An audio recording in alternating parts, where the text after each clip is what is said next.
Olá, graça e paz, povo de Deus. Hoje quero compartilhar com você a mensagem da nossa última série, a série Igreja Saudável, onde nós vamos falar sobre o conhecimento de Deus. Essa mensagem foi compartilhada na nossa comunidade no último domingo e eu quero compartilhar hoje com vocês, para que nós possamos crescer junto, né? Sermos uma igreja saudável. E o texto que eu usei aqui para essa mensagem foi Filipenses capítulo 3, logo no começo do capítulo ali, onde Paulo exorta a igreja de alguma forma ali para que a igreja entendesse a importância do conhecimento de Deus. O conhecimento de Deus é o tema dessa última mensagem, porque, como nós lemos lá em Efésios capítulo 4, o apóstolo Paulo usa lá o termo fé e conhecimento de Deus como instrumentos para alcançarmos essa maturidade. E nós sabemos que a fé nós recebemos de Deus, Ele nos dá isso através da presença do Espírito Santo em nós. Paulo, quando escreve aos Gálatas, fala sobre o fruto do Espírito, e ele inclui uma das faces do fruto, essa fé. Essa fé que nos faz crer no Senhor e também nos faz sermos fiéis ao Senhor, que nos leva a uma vida de fidelidade. E nós aprendemos então que essa maturidade nós alcançamos também através dessas duas virtudes. E o conhecimento de Deus é algo que nós temos que nos dedicar. O Senhor nos dá a condição, o Senhor prepara os caminhos para que a gente adquira o conhecimento e que a gente cresça no conhecimento. A fé é um dom, o conhecimento é algo que temos que buscar. Então o apóstolo Paulo deixa bem claro nesse texto a importância de buscarmos o conhecimento de Deus. Mas esse texto é um tanto quanto muito assim, rico, vamos dizer, e nós temos que aprender algumas coisas aqui. Eu queria falar de alguns pontos antes de entrarmos nessa questão do conhecimento de Deus propriamente dito ou mais profundo. Observe que Paulo começa o capítulo dizendo que ele não se cansava de falar a respeito desse assunto com a igreja, e ele nos ensina muito bem ali a importância de repetir alguns temas algumas vezes. Talvez seja um tanto quanto cansativo para algumas pessoas, às vezes quando se ouve repetidamente sobre algum assunto.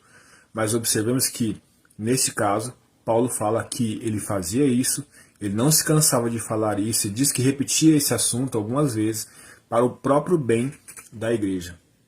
E nós precisamos falar do conhecimento de Deus nos nossos tempos, precisamos dar muita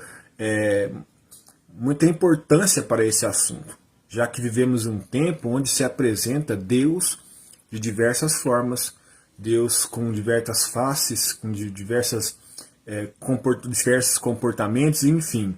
Existem muitos, entre aspas aqui, muitos deuses sendo apresentados aí, talvez até muitos Jesus sendo apresentado por aí, mas que são bem diferentes do Senhor das Escrituras. Então Paulo deixa bem claro que o povo precisava ouvir repetidamente sobre isso. E Paulo continua dizendo, tome cuidado com os cães. Quem são os cães? Quem são os cães da nossa época? Existem esses cães que existiam na época do apóstolo Paulo também em nossos dias? Observe que Paulo fala que quando ele diz ali a respeito dos cães, ele se refere aos falsos mestres. Pessoas que induziam o povo de Deus ao erro, faziam com que o povo caminhasse, pensando especificamente nesse texto, sobre a busca da justificação pelas suas próprias obras. Nós sabemos que esse é um tema muito recorrente no Novo Testamento, onde ali muitas pessoas se infiltravam dentro da igreja, que tinham aceitado a Cristo, entendido o poder e o sacrifício de Jesus, e tentavam convencer essas pessoas da justificação pelas obras. Eles tinham que se justificar por aquilo que eles faziam. E Paulo chama essas pessoas de cães, pessoas que faziam mal às pessoas, pessoas que causam dano, que ferem a alma e o espírito das pessoas. Então Paulo, ao falar sobre isso, ele continua dizendo que ele mesmo, se quisesse ter argumentos a respeito das suas obras, a respeito de algumas coisas que eram de certa forma preciosas para aquela classe política que ele chamou de cães, ele poderia apresentar muitas coisas ali.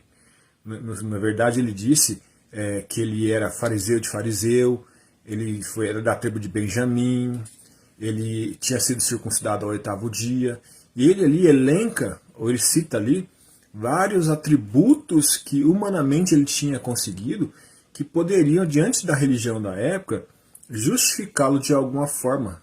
No entanto, não diante do Senhor. Então Paulo continua dizendo que ele precisou abrir mão de todas essas coisas e considerar tudo isso como lixo, a fim de que conhecesse ao Senhor. E ele continua dizendo para alcançar a excelência do conhecimento de Cristo Jesus, a fim de ser encontrado nele. Então, no versículo 10, ele diz que ele entendeu que a justificação viria por intermédio do sacrifício de Jesus e não por suas obras. Talvez você se pergunte, essa doutrina ainda é difundida no nosso tempo? Sim, ela é difundida no nosso tempo. Não no meio cristão da mesma forma como no meio judaico, porque nós sabemos que, apesar de algumas igrejas ainda carregarem consigo alguns costumes judaicos, mas isso não é tão explícito ou não é tão enfatizado em algumas igrejas evangélicas. Graças a Deus por isso. Mas existe um conceito de obras que é difundido dentro de nossas igrejas. Observemos a parábola do fariseu e do publicano, por exemplo. O fariseu se aproximou, a Bíblia diz que ele chegou diante de Deus para falar com Deus e apresentou ali algumas coisas que ele fazia. A quantidade de vezes que ele orava, a quantidade de oferta que ele dava, a quantidade de vezes que ele jejuava. E então a Bíblia diz que estava também com ele ali, do lado dele, um publicano. Um publicano que não ousou levantar a cabeça para falar com o Senhor na sua oração. E ele batia no peito e pedia a Deus misericórdia e reconhecia que ele era um pecador. A Bíblia diz que Jesus fez uma pergunta: qual desses foi justificado? E o público de Jesus respondeu: o publicano. Por que o fariseu não foi justificado, já que ele era um cumpridor da lei, como Paulo disse aqui também que ele era um exímio cumpridor da lei? Por que aquele fariseu não foi justificado e sim o publicano, já que ele tinha tantas coisas para apresentar diante de Deus sobre os seus feitos, né, mediante a religião? É porque, na realidade, o fariseu ainda não tinha entendido que a justificação dele não era por suas obras. No entanto, nós aprendemos que lá, ele também deixou bem claro que ele não conhecia o Senhor.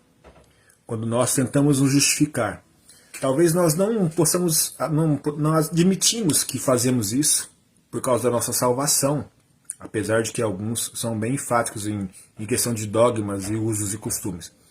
Mas, no entanto, nós vemos que muitas vezes nós usamos alguns argumentos em algumas denominações, quando eu digo nós aqui, né, nós entre aspas, nós como igreja evangélica do Brasil, muitas vezes temos alguns costumes, temos algumas coisas que nos fazem pensar como fariseu. Por exemplo, quando nós damos o nosso dízimo, e em algum momento na nossa oração nós dizemos ao Senhor: Senhor, mas eu sou dizimista. Então, se eu sou dizimista, o Senhor precisa me prosperar.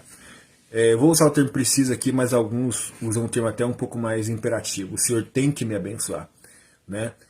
Tipo, colocando Deus à parede. Quando nós colocamos diante de Deus: Senhor, mas eu oro tanto. Senhor, mas eu vou tanto às reuniões. Senhor, mas eu jejuei tanto. Apresentando diante de Deus alguma coisa que pudesse ser apresentado como uma troca pelo Senhor, ao Senhor. Eu fiz isso, então o Senhor deveria ter feito isso. Isso é tão contraditório com as Escrituras que a Bíblia diz que o Senhor já nos abençoou com toda sorte de bênção nas regiões celestiais em Cristo Jesus. Ou seja, tudo que nós precisamos já nos foi concedido em Cristo Jesus. Tudo aquilo que nós fazemos deve ser feito por gratidão ao Senhor, pelo constrangimento ou pelo constranger do amor dele sobre nossas vidas, como falamos lá, 2 Coríntios capítulo 5, versículo 17, e não para alcançarmos alguma coisa. Então muitas vezes cometemos o erro do fariseu. Queremos apresentar algo diante de Deus para que o Senhor nos faça algo. E muitas vezes talvez não recebemos nada, exatamente por causa disso, porque não conhecemos ao Senhor. Se aquele homem fariseu conhecesse a Deus, ele jamais apresentaria a Deus esses argumentos. Se ele conhecesse verdadeiramente a Deus, como nós, se realmente conhecêssemos a Cristo, verdadeiramente como Paulo desejava conhecer, jamais apresentaríamos a Cristo argumentos como: eu sou dizimista, eu sou frequentador de todas as reuniões, eu oro tantas vezes ou tantas horas por dia, tantos minutos por dia, eu jejuo tantas vezes por semana. Nós jamais apresentaríamos diante de Jesus esse tipo de argumento, mas quem nunca, né? Quem nunca fez isso? Nós, infelizmente, temos esse conceito, mas o Senhor é tão misericordioso que Ele nos incentiva a crescer pelo intermédio da palavra, de uma palavra como essa, que nos estimula a crescer. Então, se nós não conseguirmos alcançar o conhecimento de Cristo Jesus, a nossa maturidade, nosso desenvolvimento será comprometido. nós não conseguiremos chegar na maturidade que Paulo disse que alcançou lá em 1 Coríntios 13, que ele deixou de ser como menino.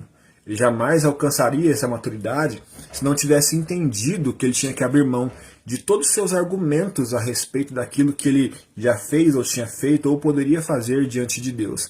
Ele jamais teria conseguido esse conhecimento e essa maturidade se ele não tivesse abrido mão de muitas coisas. Aquele fariseu, por exemplo, como figurando nós aqui em alguns momentos, aquele fariseu, ele deixou de conhecer a Deus porque ele se apegou às suas obras. E muitas vezes, quando nós nos apegamos às nossas obras, nós estamos dizendo que a obra de Jesus não foi o suficiente. Nós estamos dizendo a Jesus que o que ele fez não foi suficiente, eu preciso ajudá-lo, eu preciso fazer algo. E talvez, com certeza vai haver algumas pessoas questionando, então não tem que ter obras? Sim, eu já disse que tem, mas como resultado de uma conversão, como resultado de algo que Deus já fez em nosso espírito, não para que ele o faça. A oração do fariseu não foi uma oração de agradecimento. Ele estava pedindo algo a Deus e apresentando argumentos diante do Senhor. Tiago mesmo fala que a fé sem obras é morta. Mas ele não fala que a fé, ou que essas obras vão produzir fé, mas que essas obras são resultados da fé. Então nós temos que tomar muito cuidado. Quando nós nos apegamos às nossas obras, ao invés de nos aprofundarmos no conhecimento de Jesus, nós vamos cometer esse erro, vamos viver errado. Vamos viver como criança, levado por todo tipo de doutrina, como Paulo escreve aos Efésios. Vamos andar com pessoas que não conhecem a Deus verdadeiramente, porque estamos nos apegando àquilo que não é a real intenção de Deus. Nós vamos estar apegando naquilo que realmente não tem nada a ver com o propósito do Senhor para nossas vidas. Observe que quando nós deixamos de desapegar das nossas obras, ou quando nós entendemos que as nossas obras são ineficazes, insuficientes, já que o próprio Cristo nos ensinou que depois que nós fizermos tudo quanto Ele nos ordena, nós devemos nos considerar como servos inúteis. Ou seja, não há nada que possamos fazer que vai fazer com que Deus nos ame mais, ou não há nada que possamos fazer que sirva de argumento para que Deus nos faça algo. Servo inútil é aquele que faz tudo quanto Deus pede. Nós não fazemos. Então nós estamos um pouco na escala aí, nós estamos abaixo um pouco do servo inútil.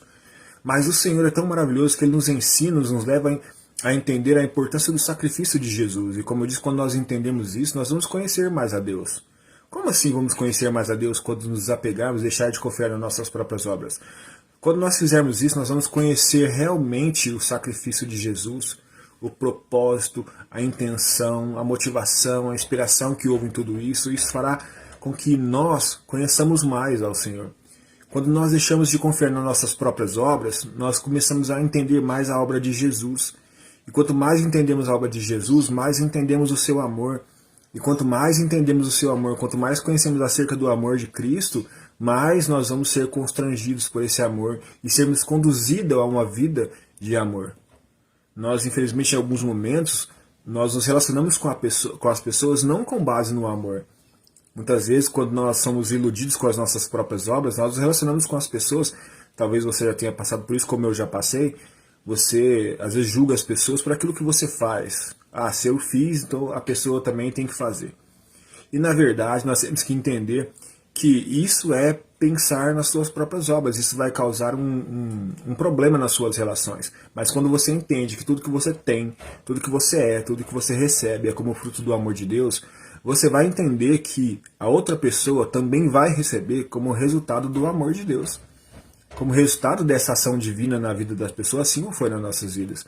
E então nós vamos entender, quanto mais nós aprendemos a respeito do amor de Deus, da obra redentora dele, da obra que ele fez em nossas vidas na cruz do Calvário, nós também vamos ser motivados e inspirados a ter uma vida de amor. Porque nossas obras vão ser consideradas como lixo. Os nossos atributos vão ser considerados como lixo. E vamos ter como algo precioso aquilo que Cristo fez. Observe que, se não me falha a memória, o profeta Isaías disse que nossos atos de justiça não passam de trapos de imundícia. A Bíblia é muito rica quando nos fala a respeito da inutilidade das nossas obras. E também muito rica quando fala na eficácia do sacrifício de Jesus e no seu amor que é demonstrado por nós. Paulo alcançou a maturidade porque ele abriu mão de todas essas coisas para que ele pudesse entender o amor de Deus pela vida dele. Ele entendeu que ele fazia parte de um grupo de religiosos dos quais se apegavam às suas próprias obras. Ele entendeu que não bastava ser parte de uma tribo, ele entendeu que não adiantava ele fazer orações, jejuns e contribuições, seja quais forem, se não tivesse amor. Paulo lá em 1 Coríntios 3, ele fala, se não tiver amor, nada seria. Não teria valor algum as nossas obras. E para que esse amor realmente esteja em nossas vidas, nós temos que entender sobre a maneira como ele foi demonstrado por nós, o efeito dele em nossas vidas, e nós jamais vamos entender isso se nós não nos apegarmos, se nós não entendermos que as nossas obras são incapazes de produzir algo em nossas vidas, mas que, como eu disse, quero frisar aqui novamente, elas devem ser resultado de algo que Deus nos fez. E já nos fez. Então nós temos que olhar para a obra de Deus, para o sacrifício de Jesus, para a obra redentora dele, e aprendermos com o Senhor como amar. Como eu disse no vídeo anterior, o amor ele deve ser dado àqueles que não têm mérito. O amor deve ser dispensado àqueles que nós julgamos não ser merecedores. Assim como Jesus dispensou por nossas vidas. Então, quando eu penso que tenho mérito, eu não estou entendendo o que está acontecendo. E eu não vou agir de acordo com a vontade de Deus. Então, Paulo, quando ele diz que ele considerou tudo isso como lixo, e algumas traduções como esterco, para alcançar o conhecimento, a excelência do conhecimento de Cristo Jesus. E assim ele alcançasse a maturidade que Deus esperava. E assim ele deixaria de ser menino. Ele deixaria de pensar como menino, sentir como menino e agir como menino. Porque ele entendeu que o que deve ser a força motriz da sua vida é o amor de Cristo, que nos foi dispensado e que também devemos dispensar a outras pessoas. Uma igreja saudável vai entender isso. Uma igreja saudável vai entender o seu propósito. Uma igreja saudável vai entender a importância dos dons que Deus nos deu. Vai entender os propósitos desses dons. Vai entender que esses dons devem ser feitos e aplicados e utilizados com amor. E vai entender também a necessidade de submeter a um processo, aqui fazendo uma síntese, um resumo daquilo que já foi falado nos outros vídeos, vai entender que temos que aceitar o processo de Deus que nos conduz à maturidade, submetendo ao processo, ao agir de Deus em nossas vidas, através de outras vidas, de outras pessoas, para que a gente chegue à maturidade. Essa maturidade que vem pela fé e pelo conhecimento de Deus. Talvez vocês perguntarem ou pensem, mas eu já conheço Jesus. Como eu disse, algumas pessoas estão apresentando vários deuses por aí, dizendo que é o Deus das Escrituras, vários Jesus por aí dizendo que é o Jesus das Escrituras, mas infelizmente não é. Observe que o Cristo das Escrituras, conforme Paulo disse aos Coríntios, mas nós apresentamos a vocês o Cristo, e este crucificado. O Cristo crucificado é o Cristo da cruz, um Cristo que se doou, um Cristo que se entregou, um Cristo que decepcionou algumas pessoas da sua época, porque pensaram que ele viria com poder político e tomaria o poder das mãos de Roma. E na verdade, Cristo, talvez a pessoa que mais impactou a história da humanidade. Ele não impactou o mundo pelas suas conquistas, ou seja, em guerras, em poder, em sabedoria, em conhecimento. O maior ato da vida de Jesus, que marcou a história, foi se doar. Uma igreja saudável, uma igreja madura, ela se doa para as pessoas. Ela se doa em amor. Ela se doa em amor no exercício dos dons. Ela se preocupa em produzir unidade. Ela se preocupa em que haja tudo em comum entre as pessoas. Uma igreja saudável não se contenta olhando para o seu grupo, ou para o seu povo, e vendo que alguns têm de mais e outros têm de menos. Como eu disse, não falando de questões apenas financeiras, que lá de Atos 4 fala um tanto quanto sobre essa questão financeira, coisas materiais. Mas eu não posso me acomodar quando eu vejo que existem pessoas que precisam crescer espiritualmente, precisam aprender a respeito dos seus dons, precisam aprender um pouco mais sobre amor, precisam adquirir sabedoria, precisam adquirir conhecimento de Deus e saber que o Senhor já compartilhou isso com algumas pessoas dentro da igreja e essas pessoas estão se calando, enquanto uns têm de mais, outros têm de menos. Isso faz mal à igreja, isso faz a igreja uma igreja que não é uma igreja saudável, é uma igreja doente, onde um membro, vamos dizer assim, um braço é muito forte e o outro é fraco, mirradinho. Isso é um corpo que não é um corpo saudável, não é um corpo perfeito. Não é o propósito de Deus que o seu corpo seja assim, que a igreja seja assim. O propósito de Deus é que haja unidade, que haja comunhão, que haja tudo em comum. Então que você possa, em amor, através desse conhecimento de Deus, conhecendo o Cristo das Escrituras, o Cristo que se doou. Nós temos que parar de buscar poder, nós temos que parar de buscar conhecimento no sentido teórico, né? Porque muitas pessoas querem se destacar pelo conhecimento. A Bíblia diz que Jesus foi escândalo, né, para os judeus e para os gregos, e para os judeus ele foi escândalo e vergonha. Por quê? Os gregos esperavam encontrar um líder que fosse demonstrar muito conhecimento, que pudesse debater com os filósofos, apesar de que Jesus era capaz disso, mas não se preocupou em demonstrar isso. Os judeus esperavam um Jesus, um Cristo, que demonstrasse poder político. Se Jesus quisesse tomar o poder de Roma, ele o tomaria, mas ele não veio aqui para isso. Ele veio nos ensinar a nos doar uns aos outros. Ele veio nos ensinar a compartilhar da vida que nós recebemos. Quando Jesus, em João 17, faz a oração sacerdotal, ele diz: a glória que o Senhor me deste, eu dou a eles. A presença que Deus tinha dado a Jesus, a comunhão que Jesus desfrutava com o Pai, ele desejava que os discípulos também compartilhassem. Essa mesma comunhão, Jesus esperava que ela fosse comum tanto entre Jesus e o Pai, quanto os discípulos e o Pai. Para isso nós precisamos trabalhar, servir ao Senhor com sabedoria, com graça e com conhecimento de Deus e principalmente em amor. Se o amor não estiver presente em nós, nós não somos uma igreja saudável. E nós vamos conhecer a Jesus através de uma entrega, através do abrir mão de algumas coisas que pensamos que tem valor, que pode ser capaz de produzir algo em nossas vidas, mas não são. Porque se assim nós pensarmos que existem coisas que podem produzir algo em nós, que não seja o sacrifício de Jesus e o amor dele, nós estamos desviando o foco. E jamais vamos conhecer. Se você olhar para a obra redentora de Jesus e se apegar a ela, entender o quanto ela é importante na sua vida e na minha vida, você vai entender um pouco mais o amor de Deus. Como eu disse, você entendendo um pouco mais sobre o amor de Cristo, você vai amar mais. Jesus disse muitas vezes: amem uns aos outros assim como eu vos amei. Esse é o mandamento. Nós temos que amar como Cristo nos amou. Ele se doou por nós. E essa doação, essa entrega que Jesus fez, foi o que mudou o tempo, a geração do seu tempo, e a entrega e a doação da nossa vida, de tudo aquilo que temos recebido de Deus, é que vai impactar a nossa geração.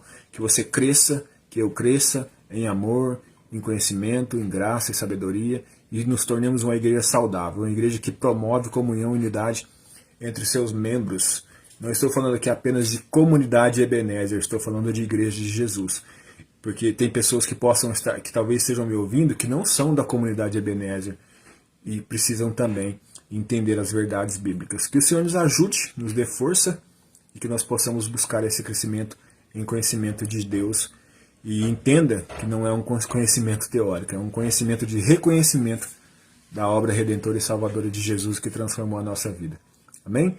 Deus abençoe sua vida, que você, tanto a você quanto a mim, nós possamos alcançar o conhecimento do Senhor, o conhecimento que transforma, o conhecimento que aponta para o amor de Cristo, a eficácia do seu sacrifício, e que isso possa realmente nos constranger e nos levar também a uma vida de amor. Deus abençoe em nome de Jesus.